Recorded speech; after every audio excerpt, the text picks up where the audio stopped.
Hey FCF, we're back in 1 Corinthians, but now we're going to kind of jump forward to chapter 4. Now, chapter 4 picks up in the theme that Paul started in chapter 1, where he says, hey, I don't like these stories I'm hearing that there's divisions amongst you guys. You know, you're saying that some are followers of Peter, and some are followers of Paul, and some are followers of Apollos, and so on. He says, man, your eyes ought to be on Christ. He's the one that matters. He's the one that counts. So he's kind of picking up that theme about being divided around favorite teachers. In chapter 4, verse 1 through 5, he says, this then is how you ought to regard us, Paul's talking about himself, as servants of Christ and as those entrusted, let me rephrase it, us meaning the other leaders, he's talking about Peter and Apollos and so on. This then is how you ought to regard us, as servants of Christ and as those entrusted with the mysteries God has revealed. Verse 2, now it is required that those who have been given a trust must prove faithful. I care very little if I'm judged by you. Now you're going to hear the word in verses 3 and 4. You're going to hear the word judgment 3 through 5 4 times. I care very little if I'm judged by you or by any human court. Indeed, I do not even judge myself.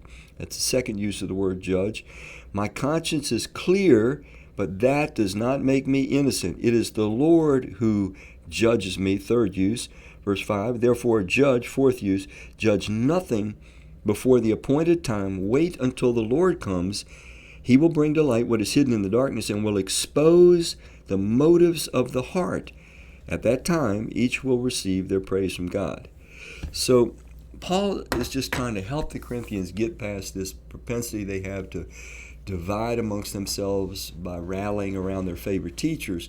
But he's also clarifying. He's saying, guys, you're admiring us and treating us like we're something. He says, we're nothing. We're just recipients of God's revelation, the privilege we have to just, share with you these things that God has entrusted with us. But we're just vehicles. We're vessels. It's all about God. It's all about Christ. That's the first thing he clarifies. Then he gets into this thing about judgment. And, of course, the Corinthians were dividing based on their favorite teachers.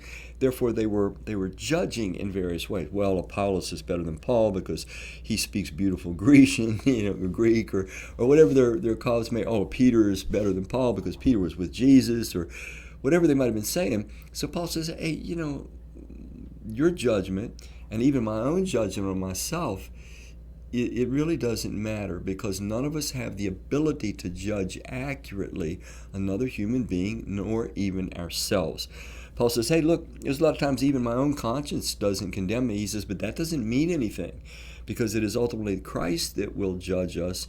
And then he goes on to talk about that we shouldn't be involved in this judging of ourselves or one another because we're never going to be accurate, but rather we need to wait because God always asks two questions of us, and this is lifelong. He doesn't just ask, what did we do?